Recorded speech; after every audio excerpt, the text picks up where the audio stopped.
Hey guys, and welcome back to another video.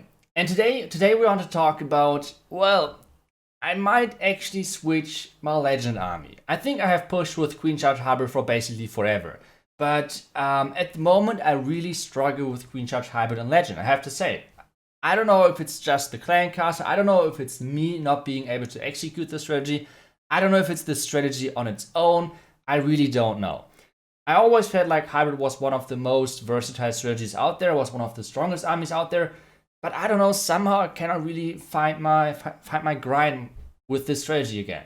So that's why I thought yesterday, okay, let's just ask the Twitch chat if I should switch the army and if we should do the army with the Twitch live stream with the live attacks with a different army composition. And the Twitch chat said, yeah, let's try a different one. And I will show you guys the result of what we did in this live stream. And this is the army. Zeb Lalo, pretty straightforward. One of the armies which are the most used armies in the top ladder. Like right now I feel like it's either Yeti or like P.E.K.K.A. Smash combination or Zeb Lalo. I tried yesterday to I skipped through most of the top players. And I think one of the only players who is still using Queen Charge Hybrid is like either Gaku or I think Linnea of Alternate. One of those two. Other than that, most of the people are switching away from Hybrid. That's now the topic for today's video. If you guys like videos like this, if you would like to support my channel, make sure to use my creator code or use the creator code of your favorite YouTuber out there because there are new offers in the game. The Gold Pass is running out soon, so make sure that you're using a content creator code.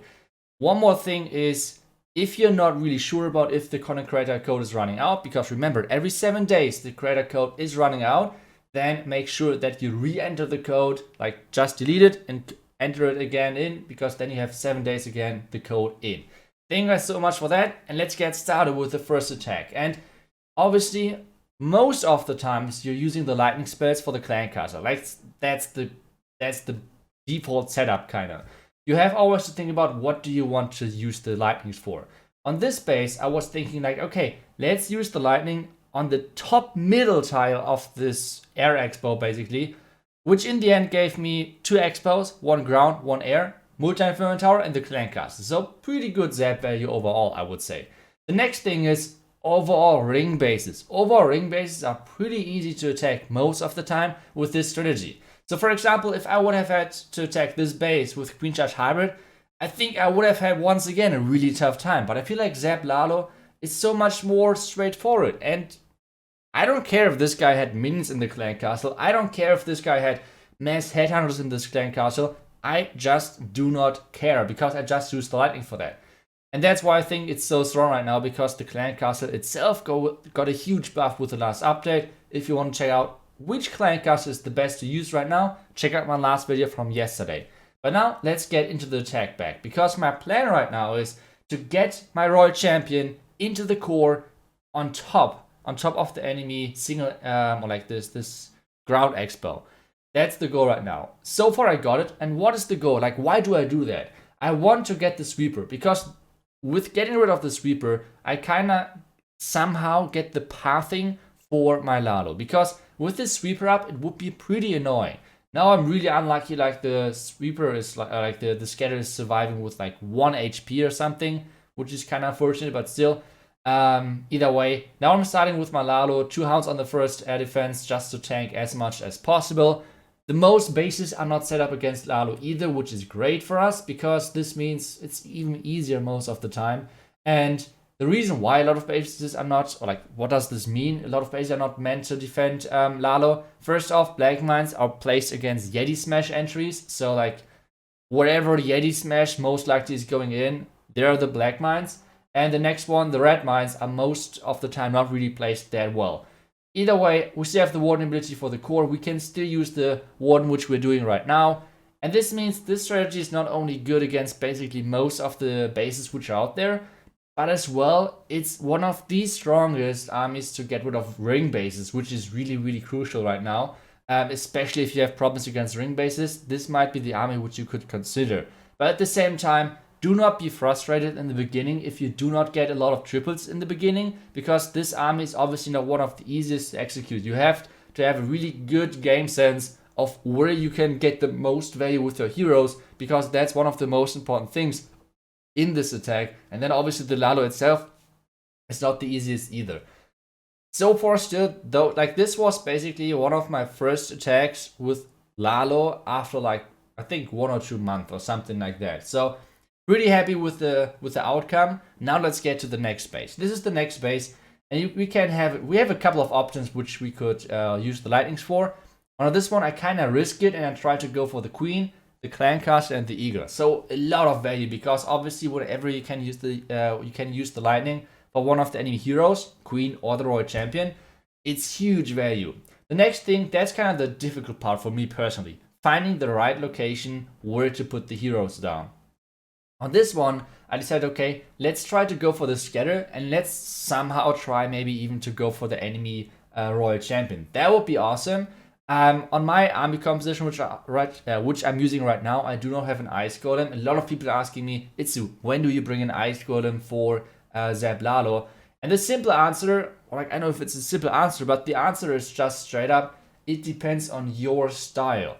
For example, I will show you guys this in the next base, but it always depends on what type of suis you would like to do. So do you like really heavy suis into all of the enemy heroes for like town hall, things like that, which are most of the time well protected? Or do you like to go for small, like really light suis, or you just go basically for pathing? Because that's what I did over here. You guys can see now the pathing with the lightning, which I did in the beginning, and now my heroes, I have really good pathing into the town hall. I think the slammer was maybe not the best decision right now, but either way, one of the lava pups should hopefully activate the town hall so we don't have any problems to take that down, and then just keep going basically as soon as we have the warden ability done. One pop is activating the town hall kind of as expected. Now the slammer is opening, and because we do not have any other heroes left, which means queen or the royal champion, we don't care if the slammer opens early because the dragon, we don't need it later on. Now there's still a couple of things left in this base, but still we have a lot of spells left. I'm freezing the two expos. Maybe I should have froze the wizard tower and the expo. I think that might have been better. Either way, now the haste, trying to haste or get a nice split. So a couple of loons are going to the top, a couple of loons are going for the inferno tower. That's exactly what is going to happen. And this one is once again a crazy big overkill. Yeah, so far Zeb Lado's doing great for me, and to be honest, I'm kind of surprised because I think 2 months ago, when I still was trying to push, I felt like a lot of bases were set up against Zeb Lado, but I feel like so far not too many people are doing it anymore because the bases are not that easy to attack with Zeb Lado, but at the same time, it's getting like you get decent value with the lightning spells, but at the same time, how do you say? It's I really don't know. Like it's still not that easy to get the heroes right. And this base, this is the example which I wanted to show you guys regarding should you bring an ice golem or should you go for something more like go for more loons, for example. On this base, I cannot use the lightning for both scatters because the left scatter is moved one tile to the outside, which means I cannot use the lightning over there. But I can use the lightning for the scatter, sweeper, and one archer tower on the core. It's really important that you can like look around the clan castle and see if you can split up the lightnings and get more value. For example, this archer tower in the middle, I obviously could have just placed all of the lightnings on top of the scatter and of the sweeper, and that's kind of it. But with this split lightning, I can still like, I got an additional archer tower. Archer tower, it's not bad, like it's an archer tower less overall, so that's always great. Now the next thing is obviously, I think a lot of you guys would most likely go for the town hall, right? Like go for the town hall, go for all of the heroes which are over there. That's a lot of great value. But that's what I'm talking about. This is kind of the mindset of how you approach bases with this army. If you say, okay, you always want to go for the high value reward, which is, for example, the town hall on this one, is go for it, but then most of the time you have to bring 1 or 2 ice golems. I am once again going kind of for the light version, which basically means I'm getting value with my queen and my king, but it's more like pathing value if you want to say it like this.